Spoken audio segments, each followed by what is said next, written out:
All right, everybody, good Tuesday morning. We are still basking in the glow of a victory on Sunday. And now it's time to talk about how the young players on this team are performing through the first 9 games. And after what happened on Sunday, this video is going to be a lot better than the video from last week. We're going to actually have some good things to discuss with our young players that aren't just Boye Mafe. So let's go ahead and dive in here, starting with the running backs. And it was an interesting day for the running backs, right? Kenneth Walker had a really good reception, really good long touchdown run off a catch, but running the ball was tough. It was like 3 yards a carry. Tough to get anything going. And I don't I don't put a ton of blame on him for that. Obviously, there's other things going on. I do think there's a little bit more dancing than there needs to be, a little bit more indecisiveness.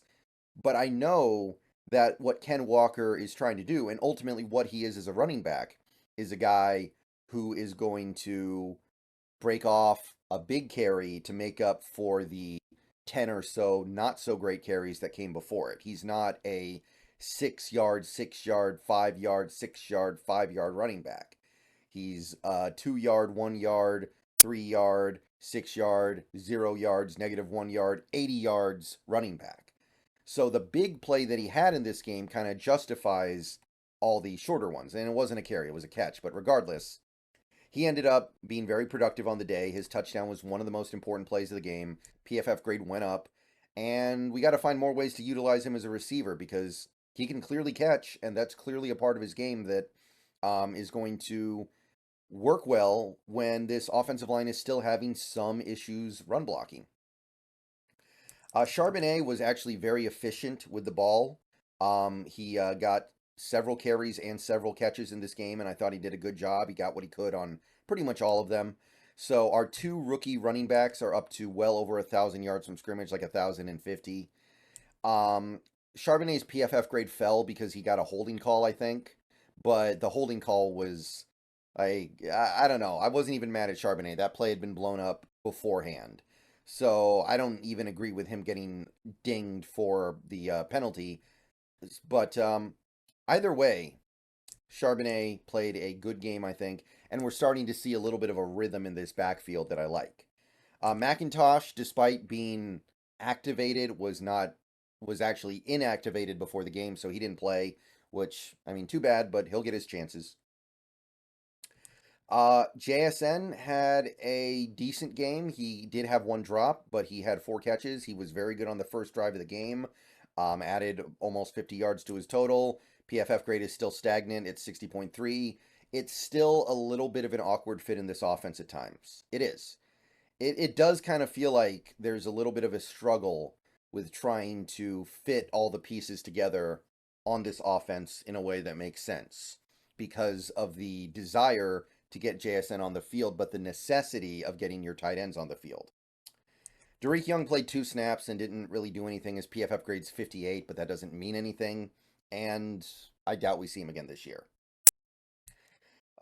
Jake Bobo did have a couple catches. Nothing huge. It was like 13 yards total on 2 catches.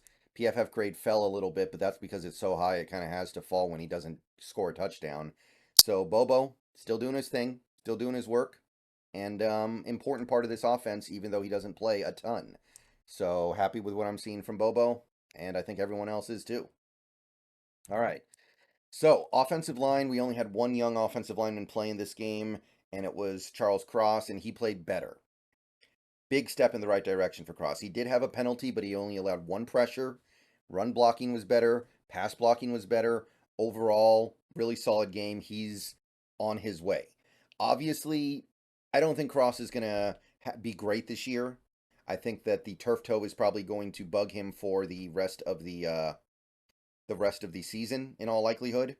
I think that in some ways this is a bit of a lost year for his development, but he can still be a quality left tackle, and that's what he was yesterday. So we're going to keep grinding with him. We're going to keep playing him, and we're going to hope that he continues to make progress. So Cross, good game. Happy with that. None of the other young offensive linemen got on the field for us. Bradford was out, but he'll be back next week. Nothing on the defensive line to speak of. This is one area that I know is going to frustrate people because we went into the offseason last year thinking defensive line was a big weakness, and we didn't add young defensive linemen. The guys we've added are Draymond Jones and Laird Williams.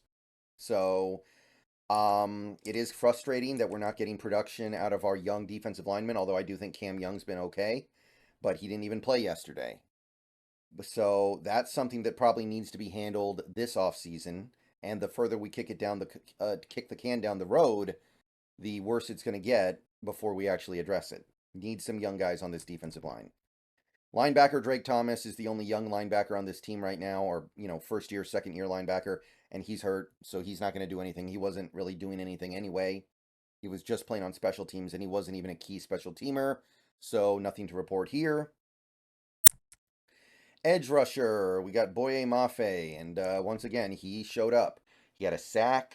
He had a couple other good plays. He had that play where he hit Sam Howell's arm as he threw it, and somehow Sam Howell got the ball to his target for a touchdown, which was, I mean, I don't know what to say about that one. Great play by Howell, but Mafe, you got to give him credit for getting there and doing everything he could to disrupt it. So I think that's a good play by him, and stuff happens. So Boye Mafe, PFF grade continues to dangle around 80, which is really, really good. We might need to make another video to say more about Mafe and the way he's playing so far this year, because he is doing an extraordinary job. So you start to compare him to other edge players in that 2022 draft. Other than Hutchinson, who has been phenomenal, Mafe might be better than any of the rest of them so far in his career. Like, I'm that serious. This guy is special. This guy's headed to Pro Bowls, it looks like. Derek Hall picked up a few tackles. He didn't play that much. PFF grade fell a little bit. There are obviously some issues with Derek Hall's play, related mostly to the fact that he's a rookie. Like, that's not me drilling him. But I think we're going to have to take the risk here, because we need to not give snaps to Frank Clark anymore, because I don't think there's any hope with Frank Clark. With Derek Hall, he can get better, the way Mafe got better last year throughout the season. Derek Hall, can get better the same way.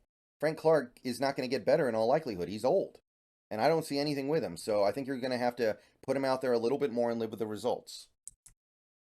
Cornerback, I thought Woolen played maybe his best game of the year. He had a pass breakup.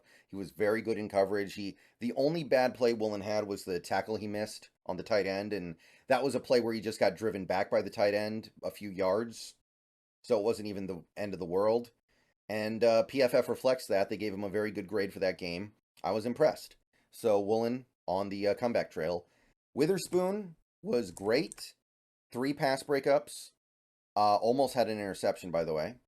He did miss one tackle, and that was actually a big deal missed tackle. That was really, really annoying. But he forced a fumble and was generally really good in coverage overall. 81.5 PFF grade says it all. Nothing else in cornerback. Q Blue Kelly got picked up by, I think, the Packers. So he's out of the picture at this point, which is too bad. But yeah, I guess it wasn't really working out all that well. It was a decent try, low risk, high reward, but there doesn't look like there's going to actually be a reward. And Jarek Reed continues to play well on special teams. He had 2 tackles, PFF grade on special teams up to a 76.2. He's playing really great this year. And that's all I got. I'll see you guys later. Go Hawks.